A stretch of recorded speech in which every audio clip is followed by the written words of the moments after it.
पहले हम देखेंगे 6 क्लास की क्वेश्चंस, जो सिक्स क्लास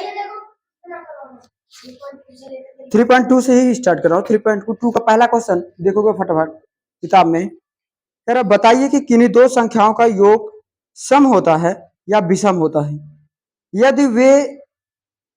यदि वे विषम संख्या हो, किन्हीं दो संख्याओं का योग हमेशा क्या सम होता है या विषम होता है। जैसे विषम संख्या हो तो अगर मान लो एक विषम है, 3 विषम है, तो क्या होगा, 4 होगा।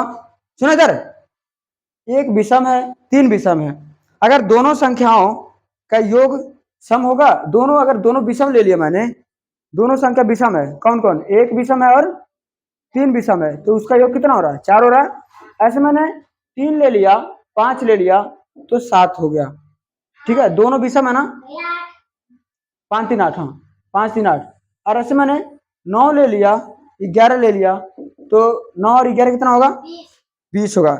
यानी दो विषम संख्याओं का योग क्या होता है, दो विषम संख्याओं का योग, दो विषम संख्याओं का योग, दो विषम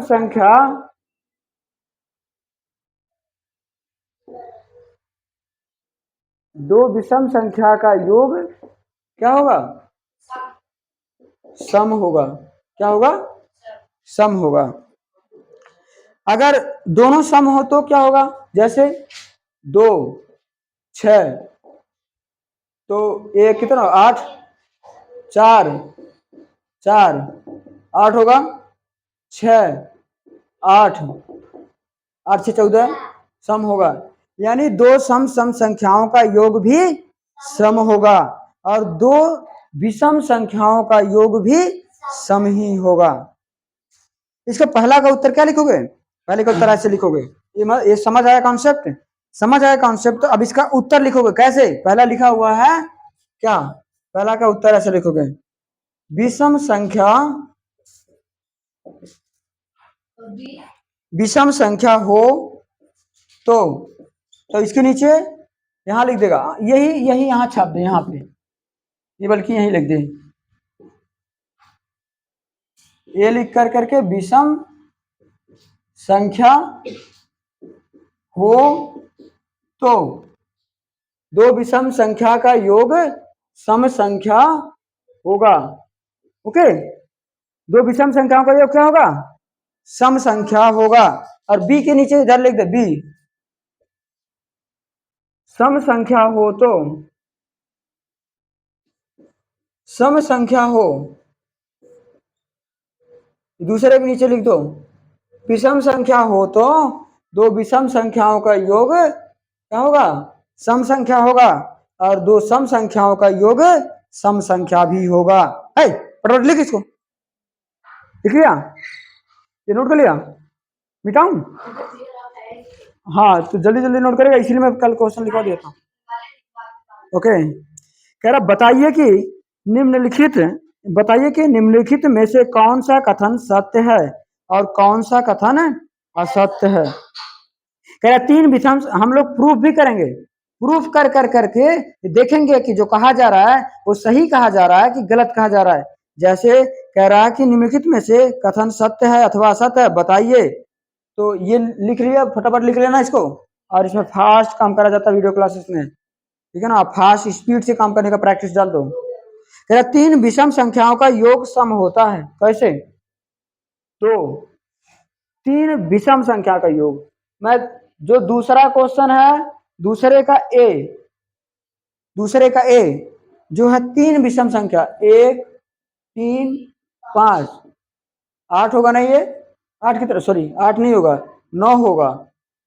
3 विषम संख्याओं का योग सम संख्या होता है, देख रहा विषम में तो आ रहा है। इसी तरीके से एक बार और चेक कर लो, 7 7 और 7 5 1 क्या हो जाएगा, ये 6 7 6 13, यानी ये तो गलत कह रहा है, पहला क्वेश्चन गलत है। ऐसा उदाहरण दे करके लिख लोगे, अगर आपने जगह नहीं छोड़ा उदाहरण के लिए तो आप डायरेक्ट उस पर गलत लिख दोगे, फाल्स गलत लिख दोगे, हरकतबाजी नहीं करेगा, ये देख ले क्या है मेरे हाथ में, मूस बना दूंगा इससे। दो विषम संख्याओं और एक सम संख्या का योग सम होता है। बी क्वेश्चन, दूसरे का बी, सुनो फटाफट करोगे। दो विषम संख्याओं का योग, दो विषम कौन है? 5 प्लस प्लस 7, 5 प्लस 7 और एक सम संख्या ले लो। विषम संख्या 7 है, विषम संख्या 5 है, एक दो सम संख्या है, इन दोनों का योग करो। 7 5 12, 12 2 14, तो सम संख्या हो रहा है। हाँ, तो लग रहा है सही हो जाएगा। ऐसे एक और ले लो, 1 ले लो, 3 ले लो, प्लस 2 ले लो, तो 4 6, यानी दूसरा सही है। क्यों? क्योंकि अगर हम दो विषम ले रहे हैं और एक सम ले रहे हैं तो हमारा क्या हो रहा है? जब हम दो विषम संख्या ले रहे हैं और एक सम संख्या ले रहे हैं तो ये पता चल रहा है कि वह सम संख्या में प्राप्त हो रहा है। क्या कह रहा है? तीसरा क्वेश्चन, तीसरा क्वेश्चन में क्या कहा जा रहा है? ये हम लोग सॉल्व कौन सा एक्सरसाइज करना है पता है? हम लोग सॉल्व कर रहे हैं प्रश्नावली नंबर 3.2। 3.2 है ना ये? क्या हुआ? 3.2, हाँ तो 3.2 का दूसरे का पहला है करा, दूसरे का, हाँ तो सी कर रहा हूं ना। सी कह रहा है 3 विषम संख्याओं का गुणनफल विषम होता है। जैसे 1 3 5, 1 3 5 3 5 15, ऐसे अगर मैं देखूं तो इसके बाद क्या करेगा? इसके बाद करेगा जैसे 3 5 7, तो 5 15, 15 सते 135, तो 135 विषम संख्या ही है, यानी सही कह रहा है।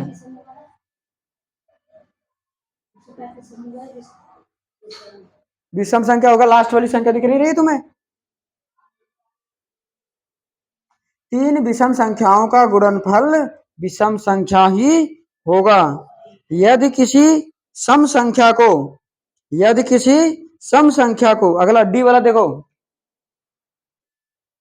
और हाँ सुनो, तुम बस टिक मत लगाओ, टिक लगाने के साथ साथ इसको प्रूफ भी कर दो कि हो कैसे रहा है, ताकि समझ में आ जाए, बाद में भूल मत जाए कि करा कैसे गया था। हाँ, तो इसके बाद देख लेगा। डी क्वेश्चन, डी क्वेश्चन में क्या कहा जा रहा है? यदि, किताब सामने रखेगा, किताब सामने रख उसको, कह रहा है यदि यदि किसी सम संख्या को 2 से भाग दिया जाए तो भागफल सदैव विषम होता है। डी क्वेश्चन में कह रहा है यदि किसी सम संख्या को, यदि किसी सम संख्या को 2 से भाग दिया जाए, 2 से भाग दिया जाए, मान लो किसी सम संख्या को मैंने 2 से भाग दिया, सम संख्या में 2 से भाग दिया कोई सम संख्या है, तो भागफल सदैव विषम होता है। 2 चौक 8, ये तो गलत कह रहा है। देखिए एक बार और देख ले, एक क्वेश्चन का और देख लो। मैंने 4 से भाग दिया किसी सम संख्या में, तो 4 चौका 16, तो कहाँ आया विषम? विषम कहाँ आया? ये भागफल सम ही आ रहा है। जब भागफल सम आ रहा है तो क्या कह रहा है? गलत कह रहा है। क्या कह रहा है? गलत कह रहा है। यानी जब हमारा 2 से भाग दिया जा रहा है किसी विषम सम संख्या में, तो भागफल सम संख्या ही प्राप्त हो रहा है, विषम संख्या प्राप्त नहीं हो रहा है। आगे देख, सभी अभाज्य संख्याएं विषम होती हैं। अभाज्य संख्या क्या होते हैं? अब अगला क्वेश्चन देखो, डी के बाद ई,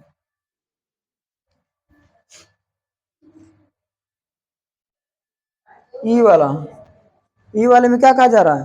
कहा जा रहा है, नोट करो इसको, तो मैं जल्दी करवाऊं इसको। नोट कर लिया। अपना काम करो आप। अगला एक्सरसाइज,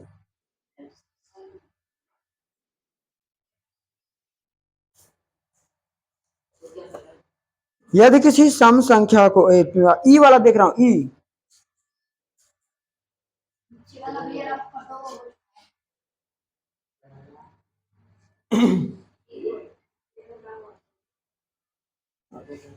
ये नीचे वाला रब कर दूं।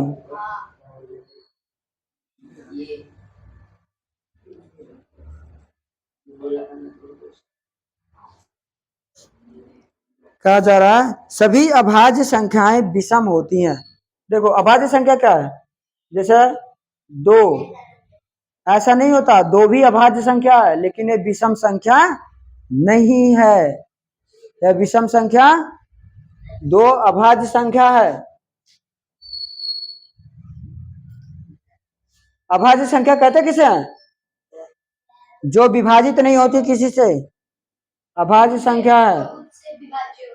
और ये विषम संख्या है ना, ये सम संख्या है ना, अभाज्य संख्या भी है और ये सम संख्या है। तो ये गलत है कथन।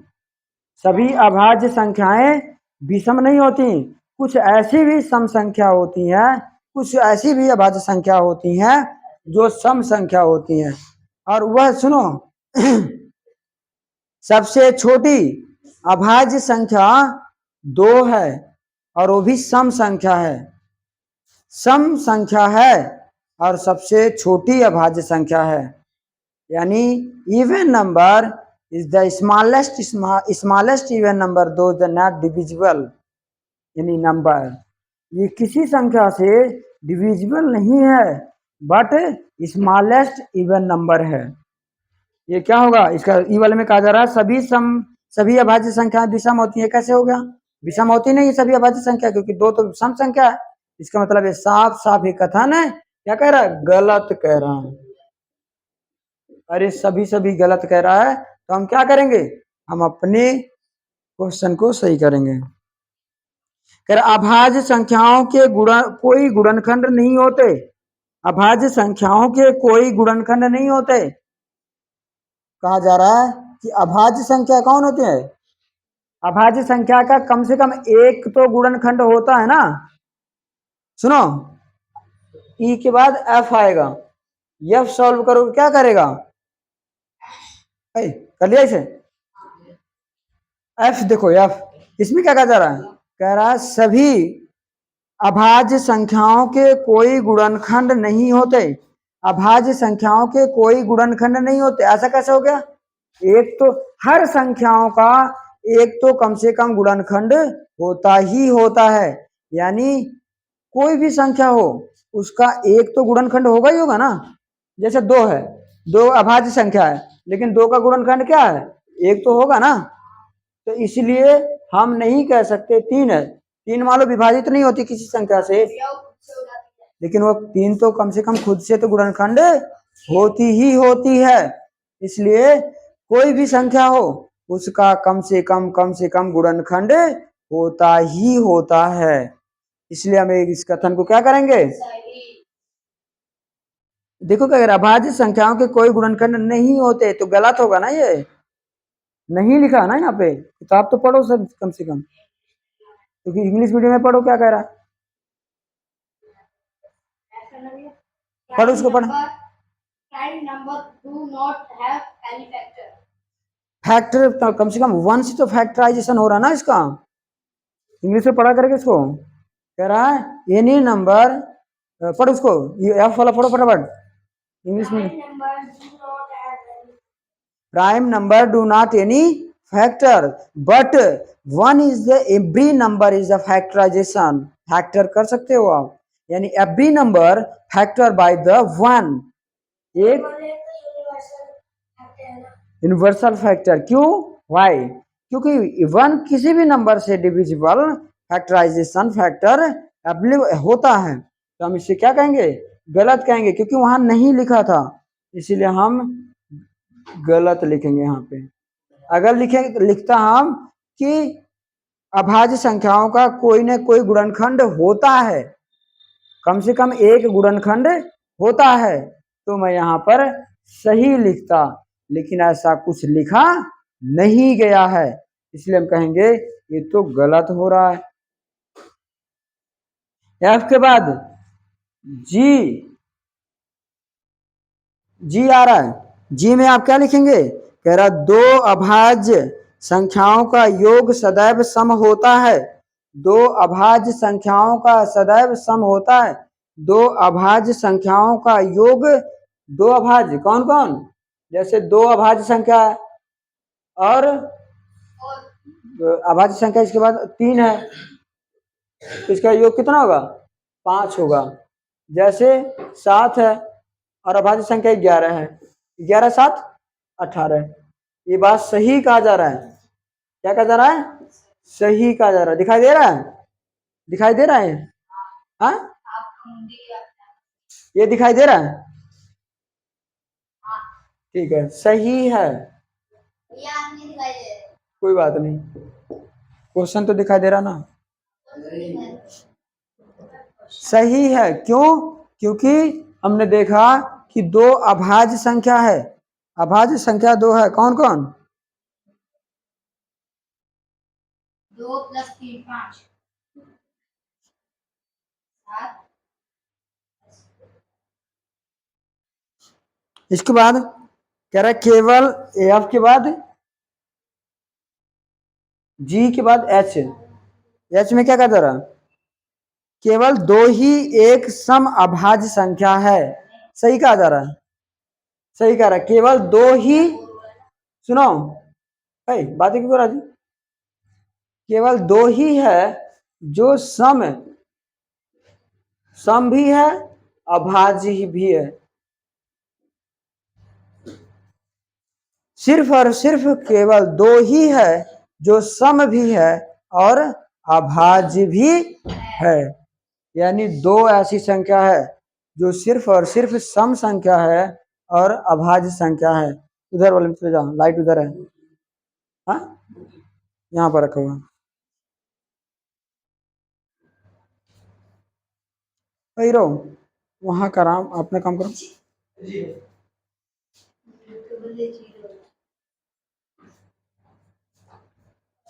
काम करो, काम बैठ कर करके पूरा लग रहा कि बारात में आया क्या?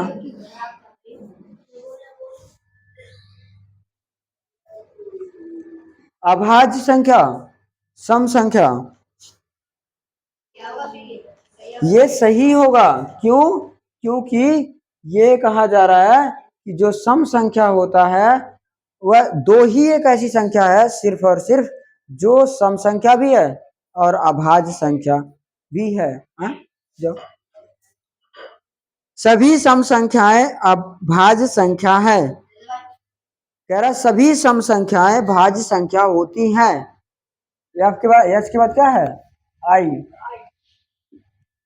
सभी सम संख्याएं भाज्य संख्या होती हैं। हाँ, सभी सम संख्याएं भाज्य संख्या होते हैं। सुनो, दो है भाज्य नहीं होता, अभाज्य संख्या है, तो क्या होगा? गलत होगा, क्योंकि दो ऐसी संख्या है जो भाज्य संख्या नहीं है। इसका मतलब ये हुआ कि ये गलत होगा। दो होता है भाज्य नहीं है, जबकि ये सम संख्या है। सुनो इधर, दो भाज्य संख्या नहीं है, अभाज्य संख्या है, और ये सम संख्या भी है, तो हम ये कहेंगे कि ये गलत होगा कथन। क्यों? क्योंकि सभी सम संख्याएं भाज्य संख्या नहीं होती है। एक संख्या ऐसी दो है जो सम संख्या तो है, लेकिन वो भाज्य नहीं है, अभाज्य है। भाज्य का मतलब किसका? भाज्य का मतलब क्या होता है? जो किसी दूसरे संख्याओं से कट जाती है, जो दूसरे संख्याओं से कट जाती है, पहला। और दूसरा वो जिसका हम फैक्टर निकाल सकते हैं। जैसे दो, इसमें लिखेगा दो अभाज्य संख्या है, अभाज्य है, यहां लिख देगा गलत। दो अभाज्य संख्या है और वहां लिख दोगे गलत। क्यों? क्योंकि दो जो है एक सबसे छोटी अभाज्य संख्या है, लेकिन यह सम संख्या भी है। अगला, सभी सम संख्याएं भाज्य संख्या है। आई के बाद जे, आई के बाद जे, इधर वाला लिख लिया होगा, इसको मिटा देता हूँ फिर।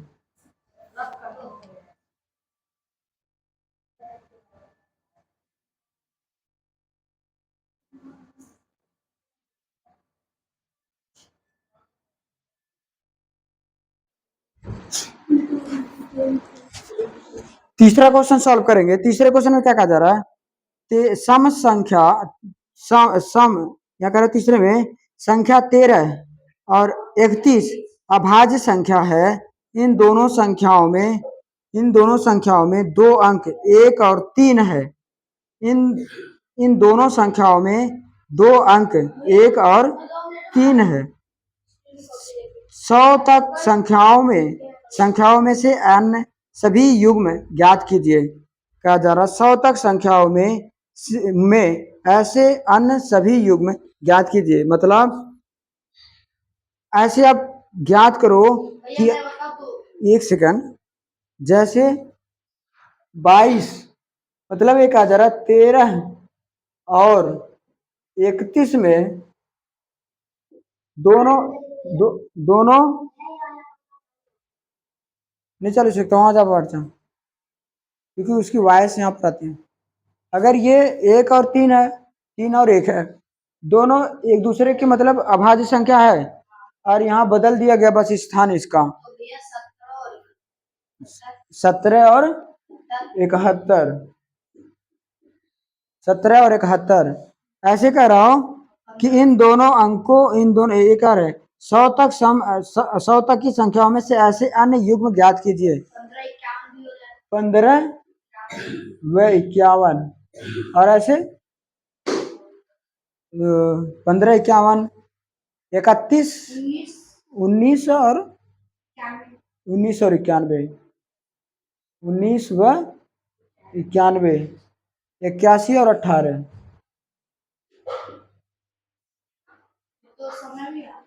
16 और 61,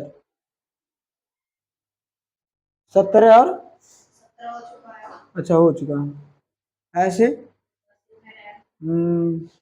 आप ऐसे अन्य संख्या ज्ञात करना है जी 100 से लेकर करके, और इसके बाद क्या होगा? जैसे कि 91 हो जाएगा तुम्हारा, 31 और 31, 13 और 31 हो गया, 21 और 21 के साथ कौन मैच कर रहा? नहीं मैच कर रहा है।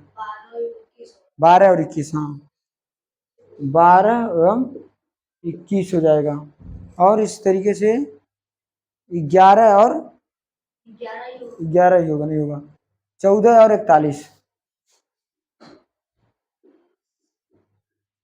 और 15, 16 और 61 हो गया, 17, 18 हो गया, 19 हो गया, 20 और 20 का नहीं होगा। हमें जो 11 से लेकर करके है वो संख्या सारा वही लोग हैं। ऐसे अन्य युग्म ज्ञात कर लिया, 1 2 3 4 5 6 7, और कौन होगा? 18 का ज्ञात करिएगा, 17 का हो गया, 13 का हो गया, 12 का हो गया, 12 का हो गया, ये सब क्या हो गया? अन्य युग्म ज्ञात हो गया। इस तरीके से ये क्वेश्चन यहीं पर इतना कर लोगे आप, ठीक है। चौथा क्वेश्चन क्या जा रहा है? चौथा क्वेश्चन क्या कर रहा है? इसे मिटा रहा हूं, आप इसे सॉल्व कर लेना। दूसरे का जितना उत्तर है वो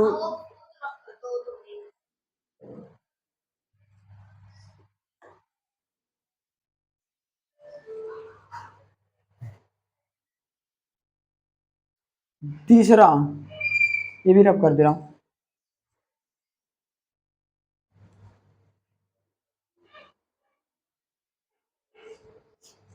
तीसरा के बाद चौथा में क्या कहता रहा है? 20 से छोटी सभी अभाज्य और भाज्य संख्या अलग अलग लिखिए। 20 से छोटी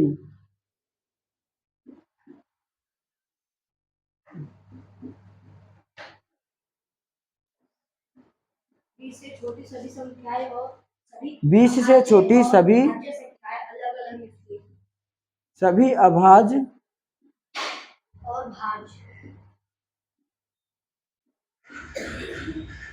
सभी संख्याएं अलग अलग लिखती 20 से छोटी सभी अभाज्य संख्या सभी अभाज्य संख्या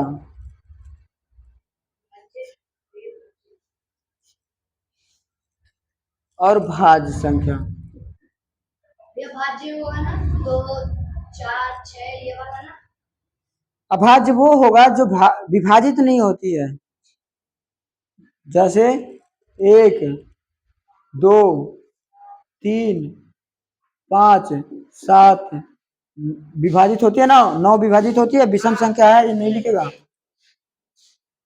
7, फिर इसके बाद 11 13 15 भी विभाजित होता है, 15 कट जाता है, 15 17 18 भी होता है, 19 नहीं होता है।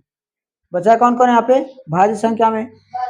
4 6 8 9 9 के बाद 10 12 14 16 15 भी होगा, 15 16 18 18 और 17 तो इसमें आ गया, फिर 19 भी आ गया, 20 हो जाएगा। 20 से छोटी 20 19 तक होगा। आपने भी आदेश डाल दो ना। 20 क्यों डाल दूं? अपनी मर्जी से डाल दो। 20 से छोटी पूछ रहा है, 20 से छोटी सभी भाज्य और भाज्य संख्या के बारे में लगो। यहाँ पर ऐसे करोगे, चौथा क्वेश्चन यहाँ लिख दोगे हल, चौथा क्वेश्चन ऐसे सॉल्व करोगे। इसके बाद अगला कह रहा है 1 और 10 के बीच सबसे बड़ी भाज्य संख्या। हाँ आपका ही करवा रहा हूँ। इसके बाद पांचवा क्वेश्चन,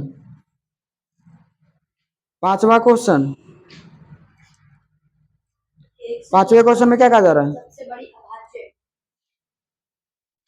1 से 1 और 10 के बीच 1 व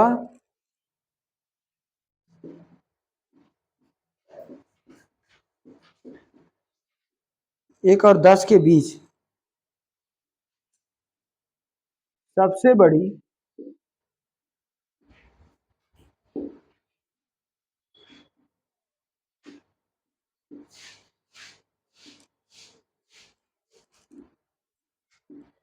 एक और 10 के बीच में सबसे बड़ी भाज्य संख्या, सबसे बड़ी भाज्य संख्या कौन है? 9। हल लिखेगा तो क्या होगा? 9 9 होगा। 1 और 10 के बीच में सबसे बड़ी भाज्य संख्या कौन होगा? सुनो, 1 और 10 के बीच में सबसे बड़ी भाज्य संख्या कौन होगा? 9, क्योंकि ये भाज्य भी है और बड़ी भी है सबसे। और सबसे छोटी कौन होगा? अभाज्य पूछा है। अच्छा हाँ, अभाज्य पूछा है, तो यहाँ ए लिख देगा, मतलब यहाँ मैं अभाज्य, सबसे बड़ी अभाज्य संख्या क्या होगा फिर? सबसे बड़ी अभाज्य संख्या 7 होगा, 7 होगा। अगर सबसे बड़ी भाज्य संख्या पूछता तो क्या होता? 9 होता।